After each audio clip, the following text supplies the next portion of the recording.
के द्वारा हमारे देश में फूड इत्यादि का जो प्रॉब्लम है, क्या वो हल हो सकता है? बहुत बड़ा असर आ सकता है, क्योंकि इस चैतन्य से ही सब चीज चढ़ती है। हम लोग तो सोचते भी नहीं कि ये पृथ्वी माँ कहाँ से इस तरह से अलग अलग के फूल, अलग अलग के फल ये बनाती है। हम लोग इसको सोचते भी नहीं है। हम लोग तो बस सोचते हैं कि ये हमारा अधिकार है, इसको तो आ रहे पृथ्वी माँ ने देना ही चाहिए।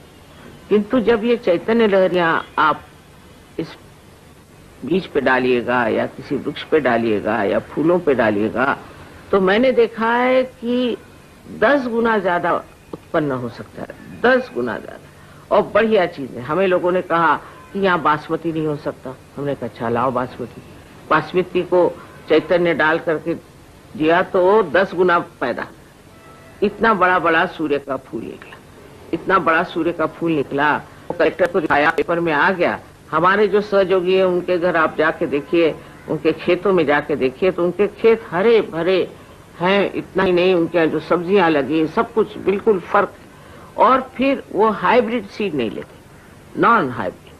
हाइब्रिड सीड लेने में आप किसी भी हाइब्रिड सीड बनाने वाली कोई कंपनी होगी उसके गुलाम हो गए। पर ये तो नॉन हाइब्रिड सीड।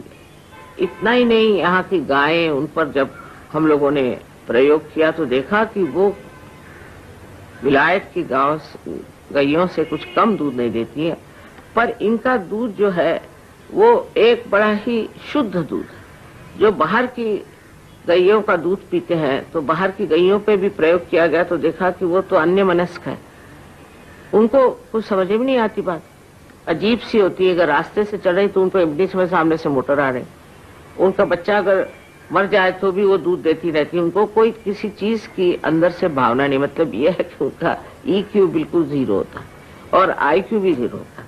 ऐसे लोग, ऐसे गायों का दूध पीने से हम लोग का भी वही दशा हो रही है, क्या फायदा? तो ये सब चीजें बदल सकती हैं। और ये दैवी जो चीज है, इसका जो आशीर्वाद है, इस देश के लिए विशेष रूप से मिल सकता है, क्योंकि ये देश योग भूमि है। यहाँ बड़े बड़े महान लोग हो गए और उन्होंने अपना यहाँ खून बहाया, वो सब का पुण्य आज